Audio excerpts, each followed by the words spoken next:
আরে বড় জামাই, ছোট জামাই ছাগল তো কিনে ফেলছি। এত বড় ছাগল কিনে ফেলছো? ছোট জামাই ছাগলটা একটু ধরো, গিয়ে শ্বশুর আব্বাকে দাও, আমি 2 মিনিটের মধ্যে আসতেছি। হ্যাঁ আচ্ছা ঠিক আছে।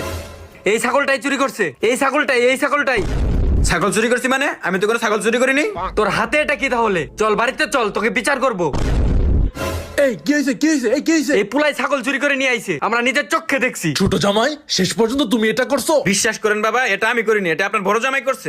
বড় জামাইকে দোষ দেওয়ার অভ্যাস তোমার আর গেল না? না কি শুনলাম এইগুলা? তুমি নাকি ছাগল চুরি করে নিয়ে আসছো? বড় জামাই, আমি ছাগল চুরি করছি নাকি তুমি ছাগল চুরি করছো? দেখছেন বাবা, দেখছেন আপনার ছোট জামাই আমার নামে কি মিথ্যা কথা বলে। তোমাকে গিফটটা বানাতে চাইছে, আবার চুরো বানাতে চাইতেছে। বাবা বদলা ভাই মিথ্যা কথা বলতাছে। চুপ, একটা কথা বলবি না। ছাগল চুরি করে নিয়ে আসছো, আবার মিথ্যা কথা বলো। বাহ, ভালো একটা চাল দিছি তো। এই আপনাদের বাচ্চাল বাদ দেন, এখন টাকা দেন, না হলে থানায় কেস করে দেবো। দেখছেন শ্বশুর আব্বা, ছোট জামাইয়ের জন্য বাসটা খাইতে হচ্ছে।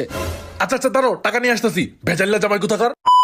ছোট জামাই, তোমার থেকে এটা একদম আশা করিনি। এই জামাই চলো। এই অপমানের প্রতিশোধ আমি নিয়েই ছাড়বো।